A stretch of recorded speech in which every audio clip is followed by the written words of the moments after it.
Então vamos negociar. Você sabe muito bem quais são as consequências de um endividamento, quais são as consequências de uma inadimplência. E olha só, eu não estou me referindo a consequências financeiras, como por exemplo, a um cartão de crédito que você deixa de ter acesso, ou a dificuldade que você tem para conseguir um financiamento ou um empréstimo, seja lá qual for o produto financeiro. Eu não estou me referindo a consequências financeiras. Você sabe muito bem que se as consequências de uma inadimplência, de um endividamento, se limitasse somente a consequências financeiras, seria ótimo. Mas, infelizmente, não é bem assim que acontece. As consequências de um endividamento ultrapassam aí as barreiras financeiras. E é nesse exato momento que você estando aí nessa situação de vulnerabilidade, estando nessa situação de instabilidade emocional, é nesse exato momento que o banco enxerga em você uma verdadeira mina de ouro, porque é nesse exato momento que ele vai fazer com que você aceite um acordo de negociação de dívidas que você não consegue honrar. Assim você vai aceitar esse acordo, vai pagar ali 2, 3 prestações, vai quebrar esse acordo e a dívida volta à estaca zero. E você vai viver nesse ciclo vicioso para o resto da sua vida. É exatamente isso que acontece. Ou você acha que o banco é seu amigo, ou você acha que ele, percebendo que você está nessa situação de vulnerabilidade, ele não vai tentar tirar proveito dessa situação. Se você acha que não, se você acha que não é bem assim que acontece, eu sinto muito em te dizer, mas você está um pouco enganado. Você está vivendo em um mundo um pouco paralelo da realidade, porque não é isso que eu vejo acontecendo diariamente. O que eu vejo é o banco aproveitando dessa situação de vulnerabilidade que a pessoa está para tentar induzir ela a fechar um acordo que ela não vai conseguir honrar. Ah, Thiago, ela não vai conseguir honrar e aí como que vai ficar essa dívida? Como eu disse para você, vai ficar nesse ciclo vicioso para o resto da vida. Você vai aceitar um acordo, vai quebrar, a dívida volta a estaca zero, você volta a aceitar um acordo, volta a estaca zero e assim vai ficar para o resto da vida e o banco vai só aumentar a sua margem de lucro. Mas a grande questão é, como colocar um ponto final nessa estratégia que o banco utiliza para aproveitar da sua vulnerabilidade? Por exemplo, se você aceitar um acordo, o que você pode fazer diante dessa situação para colocar um ponto final nesse acordo que você não consegue honrar, ou até mesmo dizer não e já colocar um basta nessas propostas que o banco está fazendo que só aumenta o valor da dívida. Como proceder diante dessa situação? É exatamente sobre isso que eu quero conversar com você nesse vídeo de hoje. Mas antes da gente ir para o conteúdo em si, se inscreva no canal porque toda semana tem conteúdo novo que com certeza vai te ajudar a lidar com situações como essa. Então vamos ao que interessa. Uma pesquisa recente realizada pelo próprio Serasa, que é um dos principais birôs de crédito, trouxe para a gente as principais consequências da inadimplência, consequências emocionais, insônia, ansiedade, dificuldade de concentração, baixa produtividade no trabalho, dificuldade no relacionamento familiar, no relacionamento conjugal e várias são as consequências que a inadimplência acaba trazendo para a nossa vida. Porque, como eu disse para você, se as consequências do endividamento se limitasse, por exemplo, à dificuldade de conseguir um cartão de crédito com um bom limite ou de conseguir um empréstimo pessoal ou um empréstimo consignado, seria ótimo, porque a gente consegue muito bem viver sem um cartão de crédito, sem um empréstimo pessoal ou consignado. A gente sobrevive sem isso. O problema é que as consequências ultrapassam as barreiras financeiras, impactando a nossa saúde emocional. E a gente sabe muito bem que quando a nossa mente não está bem, automaticamente o nosso corpo também sente as consequências. Sendo assim, várias são as consequências de uma inadimplência, consequências que podem nos desestabilizar completamente e dificultar ainda mais que a gente consiga estar superando essa situação. E é nesse exato momento que o banco identifica que você está passando por essa situação de vulnerabilidade, exatamente nesse momento que ele vai tentar te induzir a estar fechando um acordo que de fato você não consegue estar honrando. E a gente sabe muito bem que a partir do momento que você aceita um acordo e faz o pagamento da primeira mensalidade, automaticamente você faz ali uma confissão de dívida.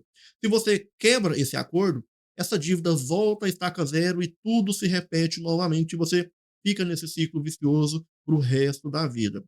Se a gente for fazer uma breve análise, se você pesquisar ali no Google, qual que é, eu diria que a principal causa de processos judiciais de cobrança de dívida? Você vai ver que a principal causa são exatamente acordos mal planejados, negociações mal planejadas que o consumidor quebra esse acordo, não consegue pagar e assim essa dívida dobra, triplica de valor e automaticamente já se torna mais interessante para o banco iniciar esse processo judicial. Começa a perceber agora que tem um passo a passo que o banco faz para que essa dívida dobre, triplique de valor, para que ele possa iniciar um processo judicial. Percebe agora como que o banco te manipula? Então, percebendo que você está nessa situação de vulnerabilidade, ele faz com que você aceite um acordo que você não consegue honrar, você aceita esse acordo, faz o pagamento, faz uma confissão de dívida, essa dívida dobra, triplica de valor e vira aquela bola de neve, até que essa dívida vai chegar em um determinado ponto que vai ser mais interessante para ele iniciar esse processo judicial, buscando ali bloquear recursos que você tem em contas bancárias em outros bancos, solicitar que haja ali a busca e apreensão de algum bem que você tenha que possa estar sendo vendido para estar pagando esse saldo devedor. E como eu já disse em outros vídeos, esse bem não precisa ter ligação nenhuma com essa dívida. Então, havendo essa multiplicidade de bens, se você tiver mais de uma casa, mais de um veículo, infelizmente você pode acabar perdendo um desses bens por causa desse saldo devedor. Olha só para você ver as consequências de um acordo que você fechou, acordo esse que você não conseguiria estar honrando, e olha só as consequências. Onde é que isso vai parar, não é verdade? Então, várias e várias são as consequências de um acordo mal planejado. E é claro, o banco identificando que você está nessa situação de vulnerabilidade, é claro que ele vai te induzir a esse erro, fazendo com que você aceite acordos que você não consegue estar honrando.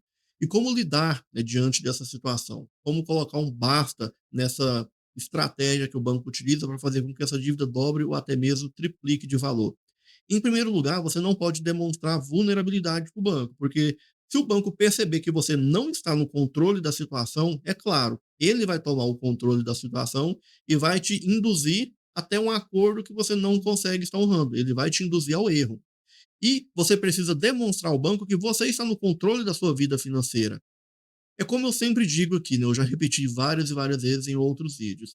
Se as pessoas soubessem os direitos básicos que elas têm, e se elas aplicassem esses direitos básicos que elas têm, a maioria delas, pode-se dizer aí 90% das pessoas que estão nessa situação de inadimplência, já conseguiriam estar superando essa situação com mais facilidade. Conseguiriam estar saindo dessa situação com muito mais agilidade, com mais velocidade, se elas aplicassem o básico, se elas colocassem o direito básico que elas têm ali em prática, em ação.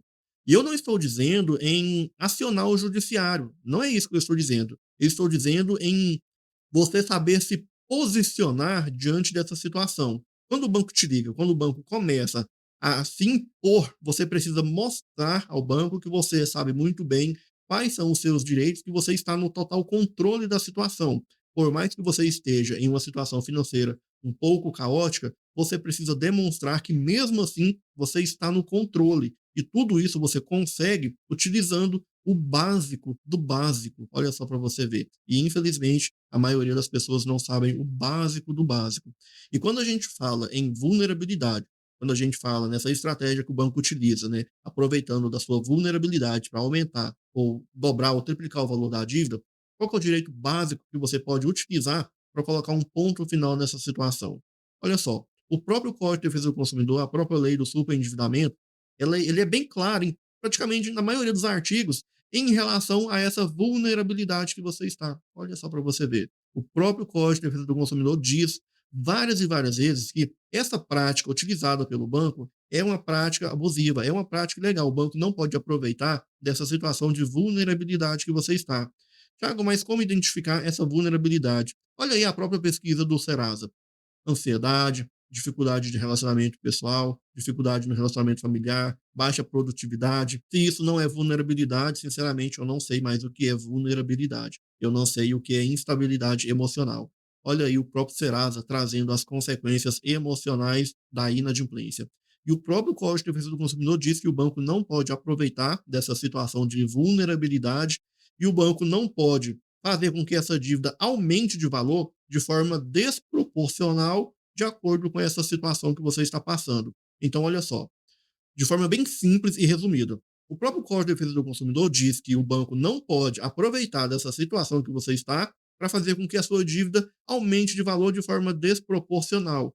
Tiago, será que uma dívida que dobra de valor, será que ela é desproporcional? É claro que é. Como já se viu uma dívida dobrar de valor em apenas 10, 12 meses? Diariamente eu vejo isso, uma dívida de cartão de crédito em 10, 12 meses, uma dívida que era de 4.000 ir para 8, 12 mil reais. Isso não é extremo? É claro que isso é um extremo. Então, olha só, a partir do momento que você usa o básico ao seu favor, você consegue colocar um ponto final nessa situação e consegue começar a administrar a sua vida financeira da forma correta e sair de uma vez por todas dessa situação caótica que você está. E mais uma vez eu insisto, eu não estou dizendo para você decorar leis, artigos, nada disso. Você só precisa saber quais são os seus direitos básicos e fazer com que esses direitos básicos que você tem sejam respeitados. E na maioria das vezes, na maioria esmagadora das vezes, os bancos não respeitam os seus direitos básicos. E se você quer aprender a colocar um ponto final nessa situação que você está, se você quer aprender a negociar essas dívidas da maneira correta, utilizando a lei do superendividamento, utilizando ali estratégias do Código de Defesa do Consumidor para colocar um ponto final nessa situação que você está, é só você clicar no link que tem logo abaixo aqui nesse vídeo e fazer parte da comunidade Recuperando as Finanças. Se você gostou do vídeo, curta, compartilhe e não se esqueça, se inscreva no canal e ative o sininho de notificações. Te vejo no próximo vídeo. Até mais.